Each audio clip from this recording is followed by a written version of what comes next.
안녕하세요. 저는 문학작품과 관련된 작가, 사회문화적 배경, 상호 텍스트성 등 다양한 맥락을 고려하여 문학작품을 이해하고 감상할 수 있다.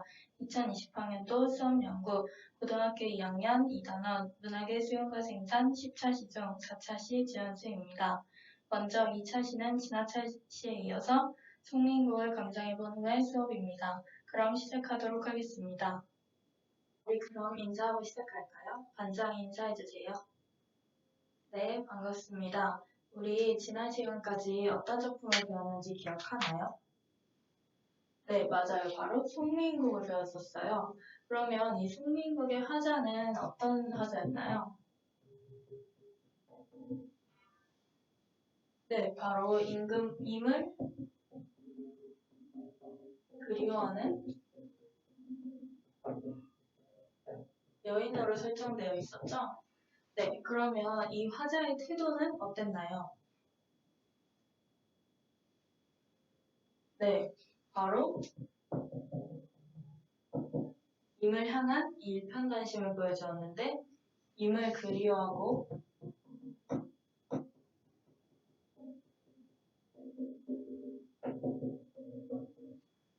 또 걱정하면서 임을 향한 일편단심을 보여주었죠.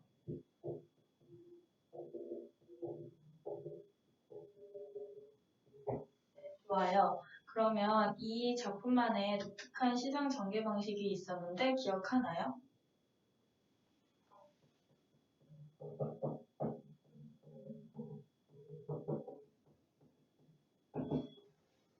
네, 맞아요. 여기 이 여인이 다른 여인에게 말하는 식의 형식으로 시상이 전개됐었죠. 바로 그 여인의 설정에서 대화체로 시상을 전개해 나갔죠. 네, 좋아요. 자, 그럼 송민국의 작가가 누구였죠? 맞아요. 정철이었죠? 그렇다면 정철이 이 송민국을 통해서 전하고 싶었던 이야기는 무엇일까요? 한번 생각해 봅시다. 또 작가가 정철이 이 작품 송민국을 창작한 이유는 무엇일지도 같이 생각해 봅시다. 우리가 지난 시간까지는 송민국의 내용과 시어의 의미를 단지 분석하는 것에서 끝냈었죠. 그렇다면 작가가 작품을 왜 창작했고 작품을 통해 무엇을 이야기하고자 했는지는 파악하지 않았었죠.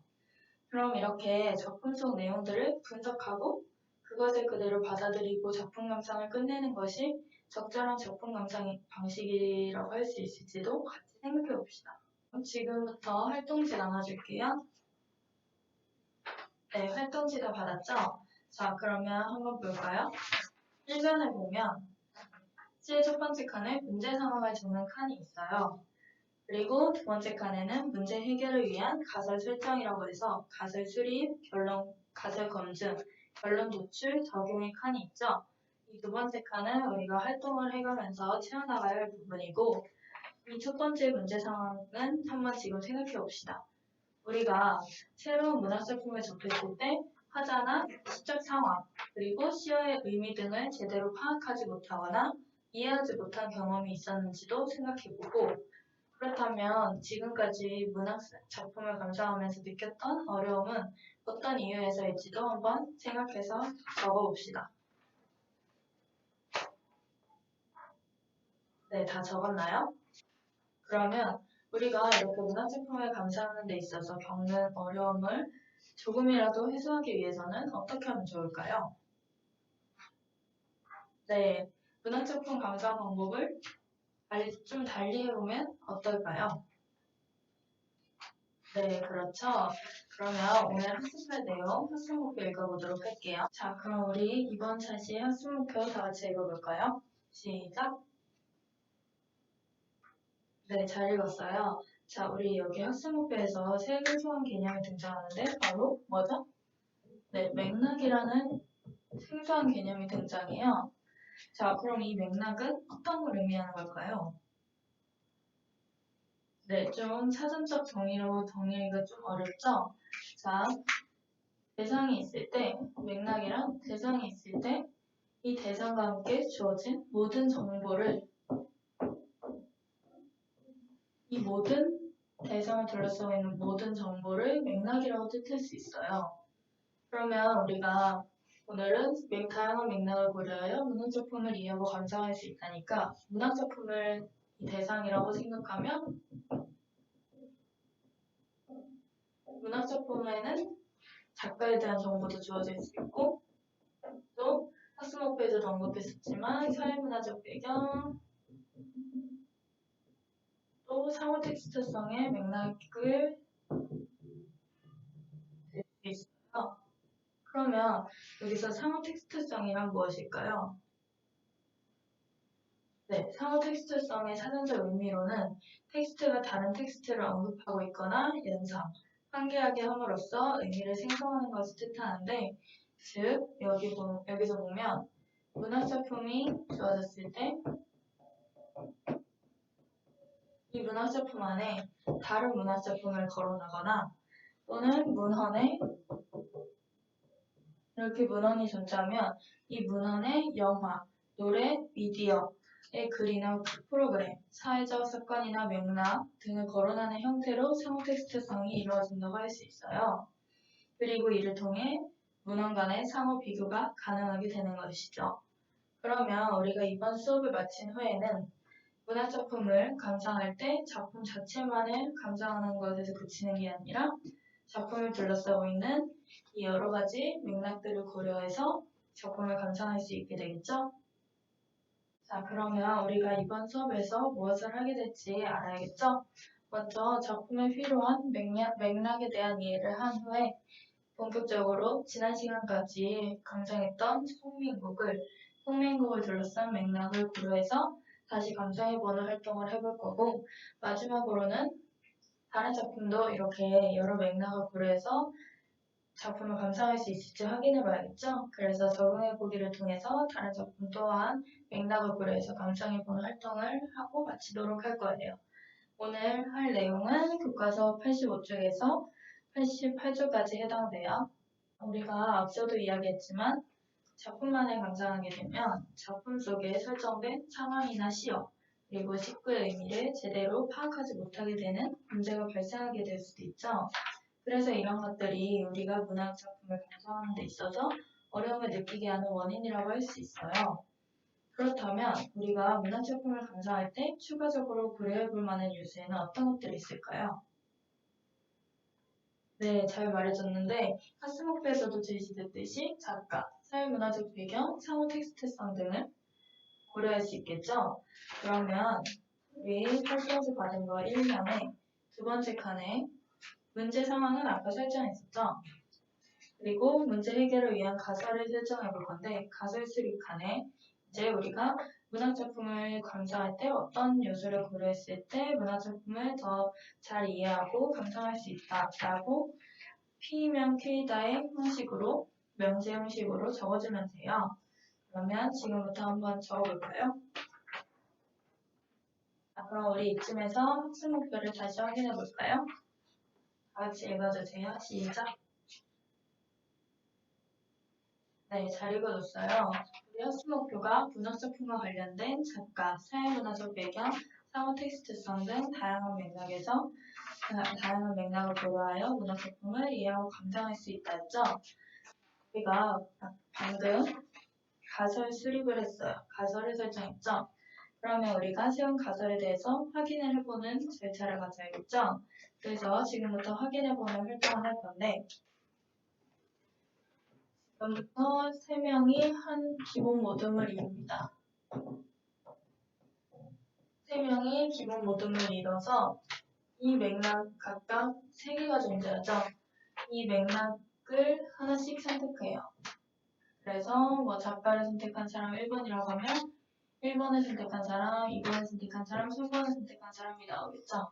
그리고 나머지 모둠에서도 다 이렇게 나올 거예요.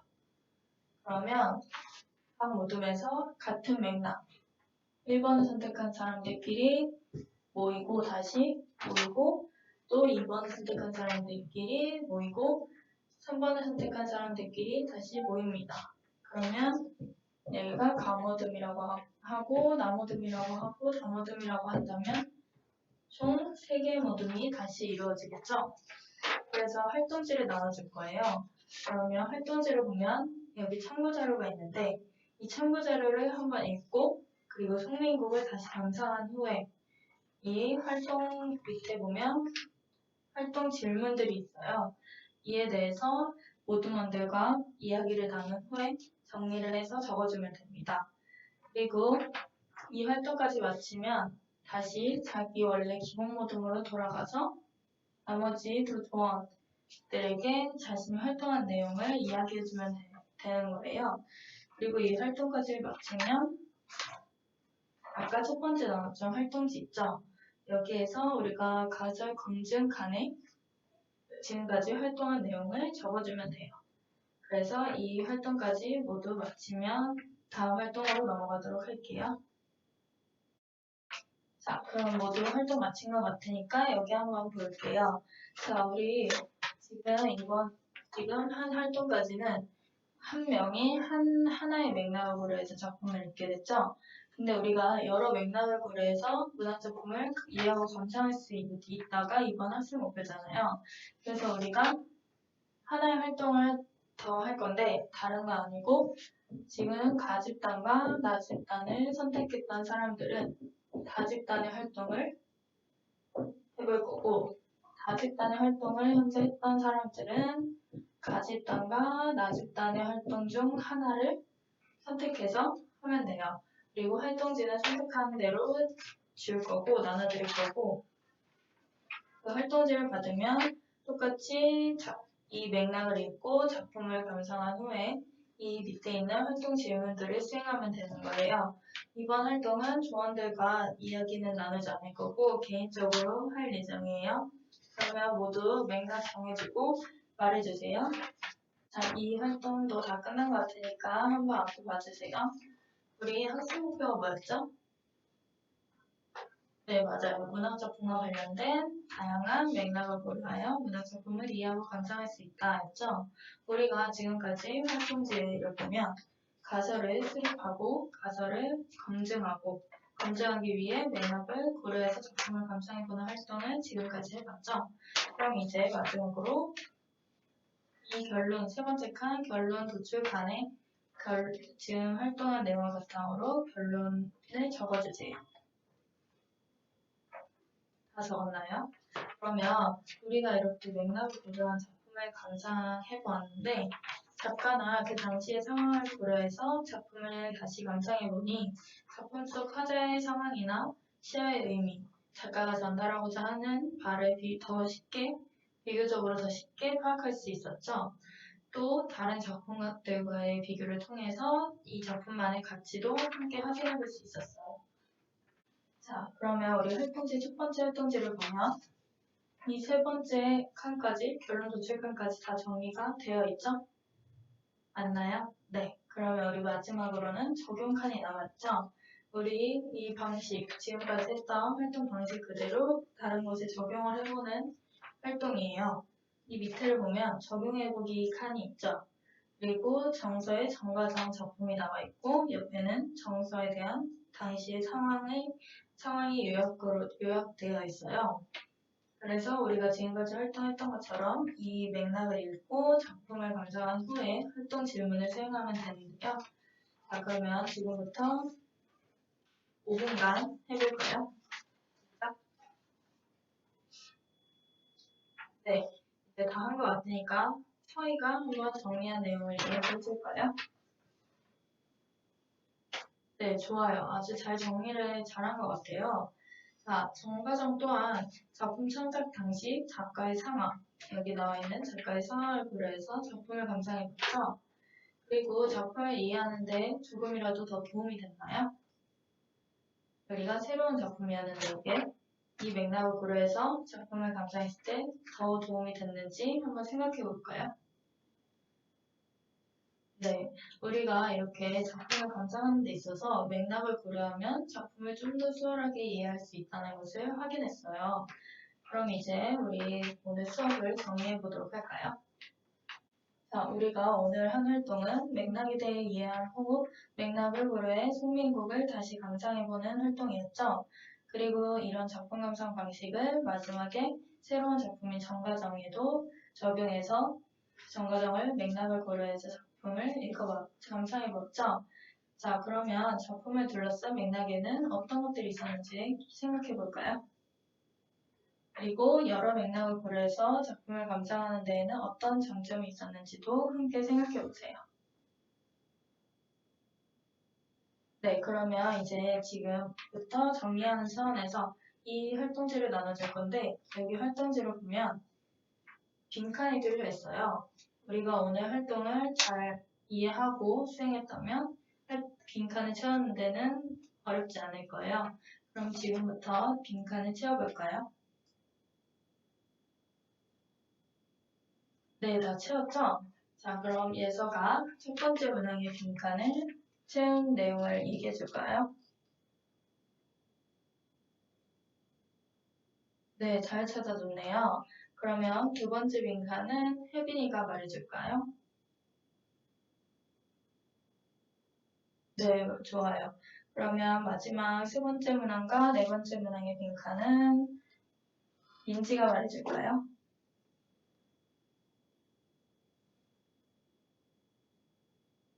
네, 모두 다 적절하게 잘 찾은 것 같아요. 오늘 이렇게 송민국을 둘러싸고 있는 여러 맥락을 고려해서 작품을 다시 감상해 보았는데 이런 작품 감상 방식을 한 작품에만 적용해 보는 것보다는 여러 작품에 적용해서 맥락을 고려해서 작품을 감상할 때 정말 작품에 대한 이해도가 높아지는지 정확히 확인할 수 있겠죠. 그래서 오늘 과제는 우리가 이 단원에서 처음 부분에 배웠던 산유화라는 작품 기억하나요? 네, 산유화를 오늘 수행했던 작품 감상 방식으로 다시 읽어오기를 과제로 내려고 해요. 과제는 산유화의 작가인 김소월의 생애나 이 작품을 지을 당시의 작가의 상황 또는 김소월의 다른 작품을 찾아보고 산유화와 그 다른 작품과의 비교를 하면서 산유화에서 나타나는 정서나 시어가 어떤 의미에서 쓰였고 왜 이 작가가 이 시어를 썼는지 그 이유에 대해서 함께 적어오면 되는 과제예요. 모두 잘 수행할 수 있겠죠? 우리 다음 시간에는 교과서 89쪽을 펴보면 유자수전이라는 작품이 나와요. 우리가 이 작품을 공감적, 비판적, 창의적으로 수용하고 감상해 볼 거예요. 그리고 이렇게 다각적인 측면에서 작품을 감상해 봐야 하기 때문에 작품의 내용을 어느 정도 이해하고 있으면 좋겠죠? 그래서 오늘 과제는 유자수전을 한번 읽고 등장인물을 찾은 후에 그 등장인물의 동그라미로 표시해 오기가 과제예요. 자, 그러면 오늘 수업은 여기서 마치도록 할게요. 반장 인사. 네, 여러분 모두 수고했어요.